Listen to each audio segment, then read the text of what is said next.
राष्ट्रवादी काँग्रेस पक्षाचे विधान परिषदेचे आमदार अमोल मिटकरी आपल्याबरोबर आहेत। अमोल मिटकरी जी मीरा भाईंदरमध्ये एक व्यापारी म्हणतो की मग मराठी बोलणार नाही, मग मनसैनिक जातात त्या व्यापाऱ्याला मारहाण करतात आणि मराठी बोलायला भाग पडतात। मात्र या सगळ्या घटनेची तुलना आतंकवादी हल्ला जो पहलगाममध्ये झाला त्याच्याशी आशिष शेलार करताना पाहायला मिळतात। हे कितपत योग्य आहे?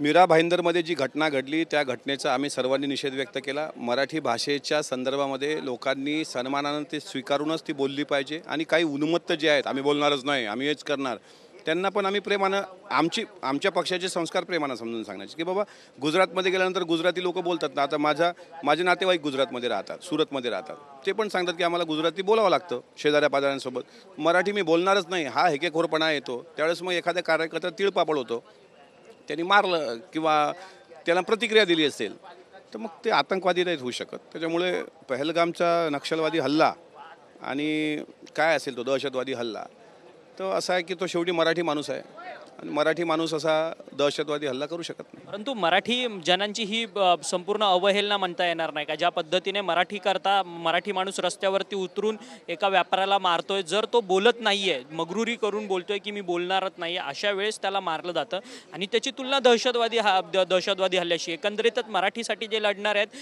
त्यांची तुलना दहशतवाद्यांची होते काही? मगरुरी करणाऱ्यांना त्याच पद्धतीने उत्तर देणं क्रमप्राप्त असतं। कारण काल कोणीतरी एक हे बोलला की मी तिथे येऊन तुम्हाला दाखवणार, मी नाही बोलणार, असं काहीतरी कोणीतरी बोलला ना, हिरो कोणतरी, एखादी पोस्ट टाकली, एखादी तर तुमच्या चॅनलवरच सांगितलं की मी नाही बोलणार। ही मस्ती आहे तुमची। अरे कुठली मस्ती आहे?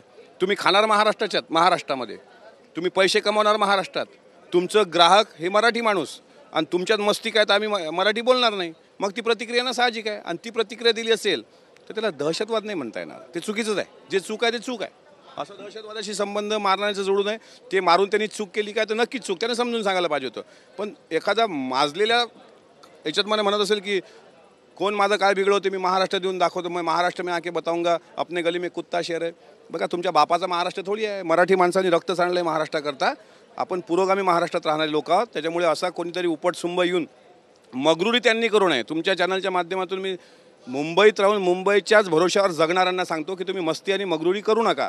त्या प्रतिक्रिया साहजिक आहेत येणं, त्यामुळे त्या प्रतिक्रियेच्या बाबतीत आम्ही तरी त्या लोकांना चुकलं असेल ठीक आहे, पण अशा प्रकारे त्यांना दहशतवादी कोणी म्हणू नये। आणि राहिला प्रश्न मी मराठी बोलणार नाही अशी मस्तीसुद्धा करू नये। तुम्हाला महाराष्ट्रात राहावं लागेल तर मराठी भाषा आलीच पाहिजे। महात्मा गांधींच्या पुतळ्याला एक सूरज शुक्ला नामक व्यक्ती जो आहे तो भगवे कपडे घालून कोयत्याने वार घालतो। वारंवार अशा घटना होतात। खरं तर महात्मा गांधींचे विचार हे अमर आहे, परंतु अशा कृत्यामुळे कुठेतरी महात्मा गांधींना संपवण्याचा प्रयत्न काही शक्तींकडनं होतो। साहजिक आहे, गांधीचे विचार संपवणं काही आजचीच गोष्ट नाही। गांधीला देहानं मारू शकला नथुराम गोडसे, पण विचार गांधीचे अजूनही आहेत। त्यामुळे महात्मा गांधीच्या दिवशी प्रधानमंत्री मोदीजीसुद्धा 2 ऑक्टोबरला नरसिंह मेहताचं भजन म्हणून सूतकताई करताना आपण बऱ्याचदा पाहिलेले आहेत। पण ही काही कृपवृत्ती आहे शुक्लासारखी, अंगात भगवे कपडे घालायचे कोयत्यानं। अरे नालायका, तू गांधीचा पुतळा तोडू शकतो पण गांधी विचार कसा मारणार?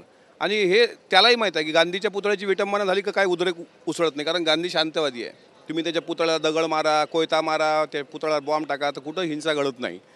पण इतर महापुरुष जे जातीमध्ये विभागलेले आहेत त्यांना थोडासा क्रॅश जरी पडली पुतळ्याला तर इथं आगडोंब उसळतो। महात्मा गांधी अजून आपण किती आत्मसात केला आहे। त्यामुळं गोडसेसारखी प्रवृत्ती जी शुक्लाच्या रूपानं पुढं आली, ही प्रवृत्ती मेलेली नाही। पण त्यांनी किती गांधी मारण्याचा प्रयत्न केला तर गांधी मेले नाहीत, गांधी मरणार नाही आणि गांधी हा अमर विचार आहे, तो चिरकाल टिकणार आहे।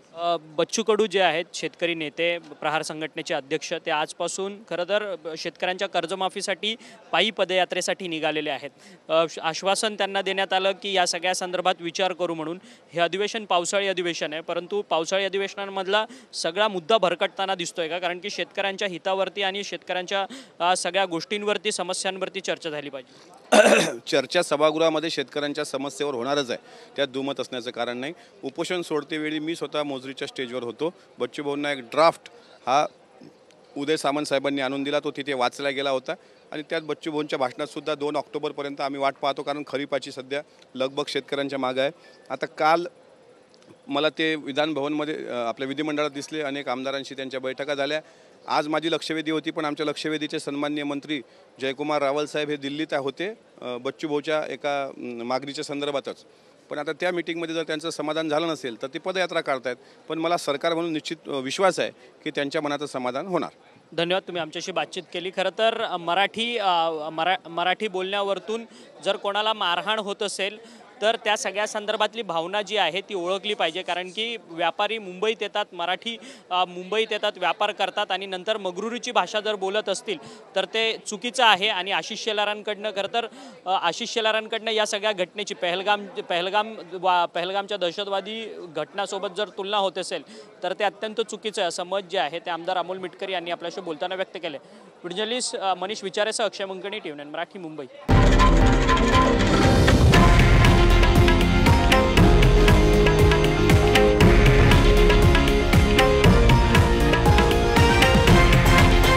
हे आहे देशातील नंबर 1 न्यूज नेटवर्क आणि आपण पाहत आहात TV9 मराठी, एकमेव.